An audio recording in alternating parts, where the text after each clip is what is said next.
this is over.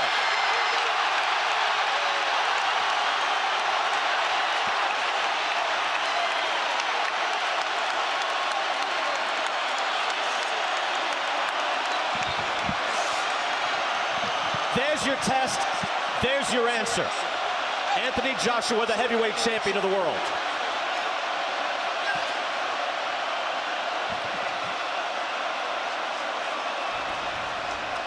And nothing you can say about Povetkin that would denigrate that performance. He got after it. I'm stunned. I am totally stunned. Ooh, I was getting scared than a motherfucker. 7th round stoppage after, on my cards, he was losing at best 4 rounds to 2. Could have been 5 rounds to 1. Some may have had it 6 rounds. Looking a little sluggish, but as all great power punchers, no matter what you may think about their conditioning, stamina, whatever you may think of them outside of the ring, the power can always bail them out. Same thing with his rival, Deontay Wilder. I'm TstreeT Controversy. This is TstreeT Controversy Live. Now 22-0 with 20 KOs, WBO, WBA, IBF, and the highly seductive and alluring IBO title. I'm going to get you a replay before we go back live. Man. Let me see if we can get you a short one. And we are entitled to do this. Only a small one. A right hand's going to come over the top. That's it.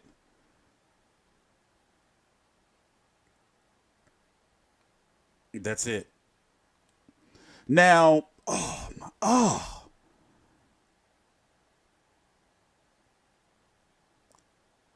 let's get you a replay. We're going to listen to the post-fight interview. We're going to talk about the heavyweight division. Shit. We're here live. This is all real time. I'm watching it on the Zone. The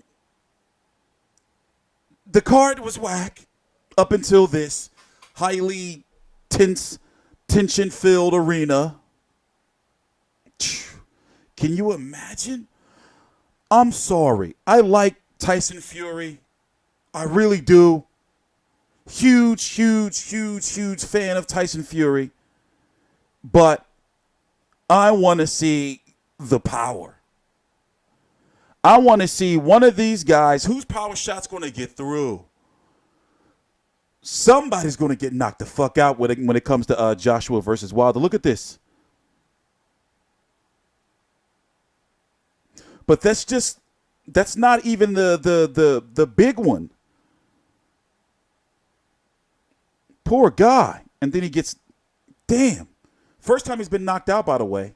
Now, of course, the headline would have been, if Joshua would have lost, right? The headline would have been Anthony Joshua loses to an old 39-year-old man. In boxing today and age, 39 years old is not old. And I said, going into this fight, if he beats Alexander Povetkin, that is the biggest win of his career. Bigger than Joseph Parker to me. Even though Joseph Parker was in his prime. But now he's got, now he's got the back of the head punch. But nonetheless, let's see if we can get us a post-fight interview. Anthony Joshua as well. Michael Buffer is in the ring for the official announcement. Ladies and gentlemen,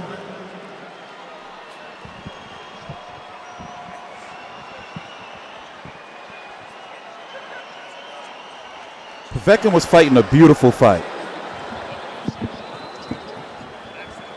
I'm glad Josh. Time 1 minute 59 seconds. Round number 7. The winner by TKO victory. Still the undefeated heavyweight champion of the world, the Fighting Pride of the United Kingdom, Anthony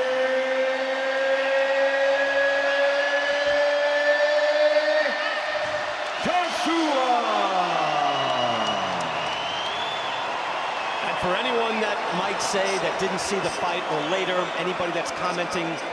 Let's hear what he has to say, because I know that he's probably going to rate his performance differently. In my opinion, if I was to, I think we can all say that Anthony Joshua's jab is key. He's got to use the jab more. And he hit Alexander Povetkin with a beautiful right hand to the body earlier in the fight. I don't remember seeing him throwing a punch like that in his career. So his body work seems to be getting more defined if he uses it. But don't get me wrong, Alexander Povetkin with that herky-jerky style and those and what ended up being his demise, those leaping, looping hooks, though, because for one, Anthony Joshua was doing a good job in deflecting the leaping left hook. Then they just keep showing his knockout. He was doing a very, very good job deflecting those leaping hooks. The left hand ones he was. And Joshua, and Povetkin just kept getting trigger happy with him. He had to pay the price. Oh, shit! Sorry.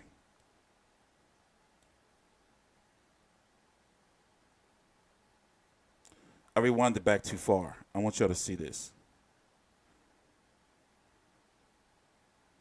I rewound it back too far.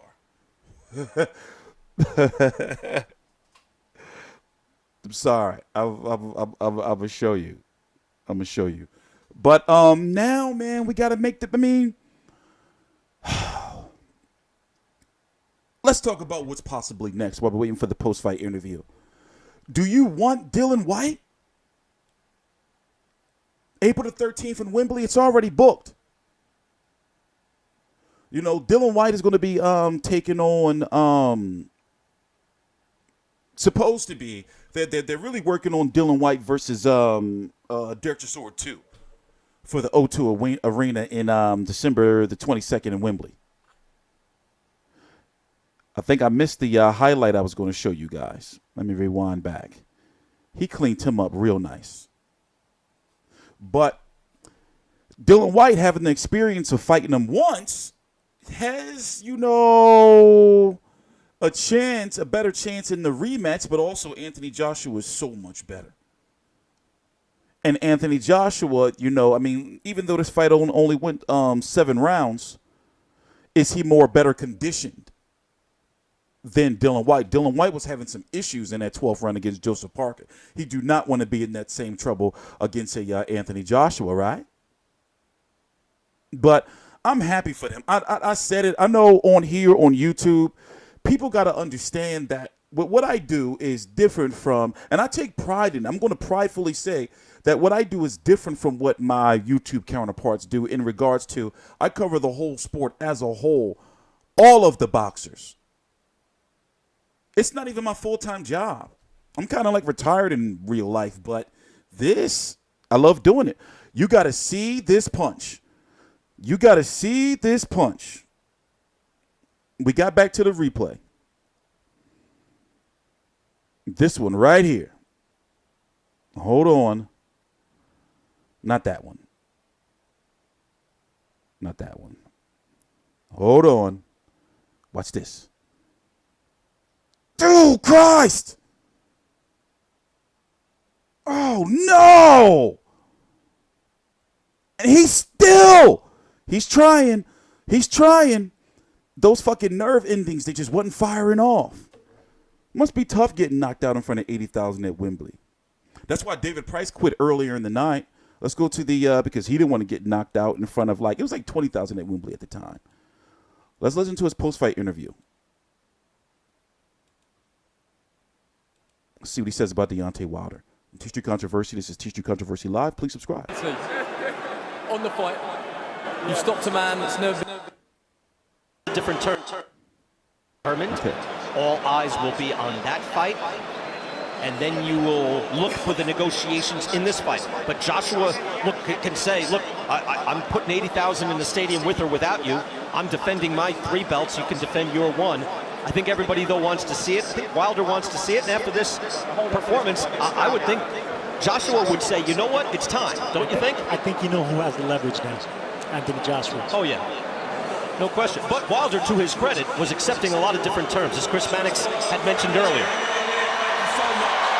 Thank you very, very much. Sky, DAZN, everyone involved, thank you very much for your attendance. And especially, before we forget, Team Povetkin. Well said. You've stopped a man that's never been stopped. Can we give a round of applause for Eddie Hearn, please? You can't have everything in life, I suppose. Anthony, on the fight, you've stopped a man that's never been stopped before, a serious and dangerous contender, former world champion Alexander Povetkin. Your words on your performance and what sort of statement you sent out to the rest of the division tonight? Yeah, definitely. Alexander Povetkin is a very tough challenger. He proved that tonight with good left hooks, good counter punches. But I come in here to have fun, do what I've been working on in the gym, and give it my best. I realised he was strong to the head, but I know that he was weak to the body. So instead of jabbing to the head, I was just switching it up. And every jab takes a second of breath out of you, so it slows him down. It could have took 7, maybe 9, maybe 12 rounds to get him out of there, but the ultimate goal was to be victorious tonight. How badly were you affected by the nose injury in the first round? Yeah, these shorter guys, they're very good coming through the middle. But let's not worry about that. Tonight's out of the way. Let's figure out what's happening on April 13th. That's what we all want to know. Okay, so the obvious question is, who do you want to fight on April 13th? Let's ask the question. I haven't got no mandatories, right? There's no mandatory challenges. No one's going to spring up. We'll see about that, but providing there's no mandatory challenges, who do we want to fight here in April 13th? We'll put a poll out on Twitter. We're going to put a poll out on Twitter because anyone's welcome. As I said earlier, there's always some complications with negotiations. Fair dues.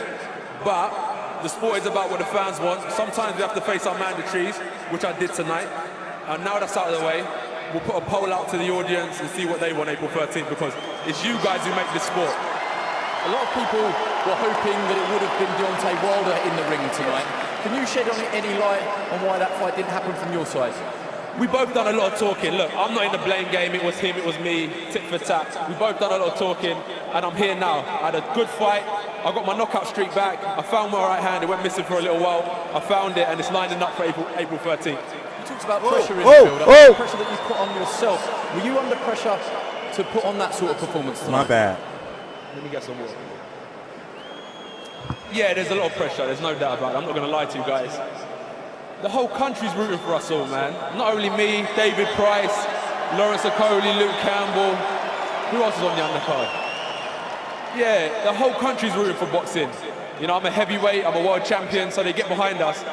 If it was just about me, I'd just come in there and have fun, but the energy in here spares you on, and I do feel that pressure, I'm not going to lie. How hurt were you at the end of the first round? And are you showing that you are learning? A few years ago, maybe you wouldn't have won that fight tonight. Yeah, a few years ago, maybe I wouldn't have won that fight, but that's credit to my coaching staff, nutritionists, management team, people who helped me in camp, security, just trying to make my life easier. It's about developing, you know. Sugar Ray Robinson lost. It shows you how tough this fight is, how tough this game is. I'm in it to win it, I'm in it to learn. Look, as I said, enough of the talking about my development, that's down to the team, but as I said, April 13th is what I'm really interested in, what's happening here in Wembley Stadium again. Who do you think wins out of Deontay Wilder and Tyson Fury? I'm not too fussed who wins, if I'm honest. I only concentrate on myself, but good luck to both of them. I wish them well, and may the champion bring himself to the UK, and let's have a good dust up. If that fight can't be made, would you be interested in going over old ground with your old friend Dillian Whyte? Where's Dylan? Where is he? He's somewhere amongst the crowd, but he's a serious fighter. That's all I want to fight, is serious challenges. We got respect for each other, mutual respect, fighter to fighter. But when it comes down to competition, we're both beasts, we're both lions in the jungle, and the best man has to win. So if Dylan wants to fight here, he's more than welcome as well. Can you still improve? Can you be better? Yeah, 100%. But then again, the tougher the challenge, the harder the performance, the more you learn. So as I said to you earlier, 10 weeks ago, 12 weeks ago at the press conference, this is chapter 2. Remember when I said that at the press conference? And I meant it. So we're at a different level now, and I've got to find my feet again. If I know you're not a betting man, but well, you are a betting man, but if you had to pick one name that you're going to face here on April 13th, who would it be? anyone. I don't want to talk no more about it. Do you know what I mean? There's no contract signed at the minute, so my Say his number name. one would be Wilder, and then that's it. Look, that's it. Let me not talk about number 2, number 3, Wilder. That's it. Yeah. I'm going to let you go, but I just want to know if you want to say something to all the people that braved the rain. Wembley's a great omen for you, but a lot of people stayed out in the rain today. Was the rain bad? Listen, I prayed and I prayed and I prayed for sunshine. Tonight was rainy, but we've had a brilliant summer. We've enjoyed it, and let's just have a great Christmas. It's coming to the end of the year. Let's finish the year on a high. Whatever everyone's doing tonight, be safe, and I'll see you here again in April. Congratulations and well done. Eddie Hearn, let's just talk about April 13th. He said he wants to... Don't cut away from Eddie Hearn. That's quite an interview right there, and I like the follow-ups where finally he had to say, all right, well, there's Wilder, and then there's Wilder. Because you know, if you wanted to go to a poll for the fans, but you might as well just go to Alabama and poll there. Why would they cut away from Eddie Hearn talking? Why would they do it? Why would they do that? You know, I mean, I understand they getting, okay. Temperatures, cold rain, and yet you still put 80,000 fans here in the building. You made them a little bit nervous early on in this fight. You finished with a knockout. How do you feel about the way you fought? Yeah, it was a clever fight. Sometimes it could be boring. You know, you have to find your feet, find your range, and so on and so forth. But ultimately, it's about getting there in the end. It took 7 rounds. It may have took 10, it may have took 12. Ultimately, it's boxing. And when you do that, the knockouts come, and I got the knockout, I'm happy. But as a champion, it's just about moving on, and people want to know what's happening next. So we've booked out here April 13th for another good night of boxing, and anyone's welcome to challenge me for my titles. Before I get to that, your promoter, Eddie Hearn, told everybody that would listen that Alexander Povetkin was an extremely dangerous opponent. Did you think he was this dangerous coming in? And what were you thinking after that first round when he buckled you a little bit? Whoa, I didn't buckle. Don't tell anyone. Do you know what, right? I knew he was a serious challenger. That's what I said to him at the end. When you've been consistent from the amateurs right through to the pros, got beat to Klitschko 5 years ago, and managed to stay at the top of your game, you know that's a serious challenger. Do you know what I mean? So he come in tonight, look, it's his chance to get his hands on the title. All it takes is one punch. He's got a very good left hook, very good overhand, but I had to box clever, make him miss, make him pay. You already said you'll be back here in April. I assume you'll wait till after December 1st to see what happens between Tyson Fury and Deontay Wilder. Yeah, which is a brilliant opportunity because we'll wait for them, but ultimately, I'm not going to lie to you, I've got the best management team and the best promoter and the best broadcasters with me in the business. So what they'll do is continue searching the perimeters, see who's serious, the venue's booked, the date's booked, any challengers welcome. And my management team, my promoting team will do a great job of putting someone here in the opposite corner to me April 13th. Does a win like this make you any more motivated to fight a Deontay Wilder? You can answer that question. You put yourself in my shoes. I've got all the belts, I've proven myself tonight. Someone's going to win all the belts. Someone's going to win that belt December 1st. So put yourself in my shoes. And they said, do you want to fight Wilder here next? You'll probably say yes as well. All the fans across the world will say yes, and I'm saying I want it as well. So if the stars align, we'll be here for sure. Over in the U.S., Wilder would say he offered you $50 million. He offered to take $15 million. He says, I'm saying he would say that. He offered to come here. What needs to happen for a Deontay Wilder fight to happen in April? He needs to win December, and then we need to sit down and just get the little bits out of the way, do you know what I mean? Remember, we've been negotiating after the Takam fight last year, so it's been a long time negotiating. He said certain things to Dylan. Listen, you don't give me the money I want, I ain't got to fight anyone serious for 2 years, so on and so forth. Dylan showed it on his DMs to DAZN. The thing is, there's a lot of back and forth, he said, she said, but ultimately, we're 2 fighters, 2 champions in the same division at the same time, so at the end of the day, we have to fight each other. Do you know where I'm coming from? It'll be silly of us not to. Dylan steps up, Molina steps up, Brazil steps up, Charles Martin steps up, Klitschko steps up, Povetkin steps up, Wilder will step up, Fury will step up, so it's just a matter of time. You've rarely disappointed. You didn't again tonight. Congratulations, Anthony. Yeah, so this is the launch of DAZN, right? It is. Nice to meet you all. Thank you for tuning in, and long may it continue. Boxing is on the rise. Thank you. Brian? Wow, that's sensational. Look, bottom line, before we get to like what's ahead, and And I thought Anthony was pretty forthright there. That's a spectacular performance.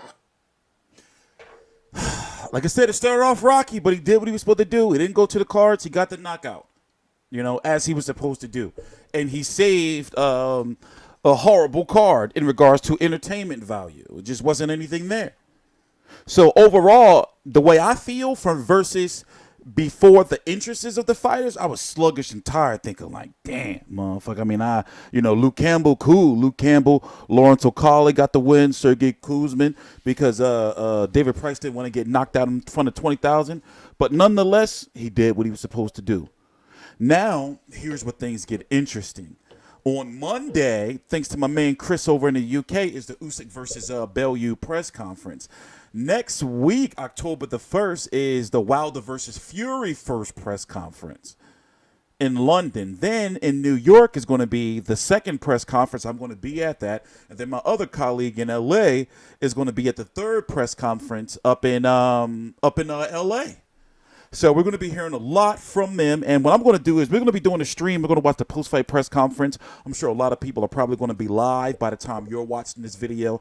It's 6:07 Eastern p.m. It's the 6:07 p.m. Eastern Standard Time, September the 22nd, 2018. Probably going to wait a couple hours or so. We're going to watch the post-fight press conference and go over the fight, what's next for the heavyweight division. And, Povetkin's got his shot. A lot of people felt he was undeserving with the numerous failed drug tests for whatever reason or whatever the outcome was. And now with the way things are looking, it's like, he's just been eliminated from the unofficial heavyweight tournament. So let's go look at it so I can show you. If you want to see the rankings, the link is right down below in the description box. We don't want to go over there. We want to go over here. So let's go look at it, right? So you have Deontay Wilder, WBC, obviously Anthony Joshua, WBA, IBF, and WBO. Manuel Charges failed the drug test, so he's likely to be stripped soon. And then you're going to have Frezo Quindo to likely take on Trevor Bryan or Gerald Big Baby Miller. So Alexander Povetkin has been eliminated. Wilder and Fury are going to eliminate each other. And don't get me wrong, I love Tyson Fury to death, but the big fight, the big money that we want to see, unless Tyson Fury pulls some crazy ass super performance that get everyone hype, it's Joshua versus Deontay Wilder that the fans want to see. Let's be honest. So when you look at Dominic Breazeale, he's still WBC mandatory. I can explain it, but it's going to take too long. Dylan Whyte right now, he's in the mix if the Wilder fight doesn't happen in April. Him and Derek Chisora are supposed to be fighting each other in December. One of these guys are going to cancel each other out. If Chisora loses, he'll likely retire. You got Kubrat Pulev taking on a Huey Fury for the vacant IBF title. No, excuse me, for the IBF mandatory, excuse me. And in a power move, the winner of this could be ordered to fight Anthony Joshua in Wembley in April. Possibly. It's very, very possible.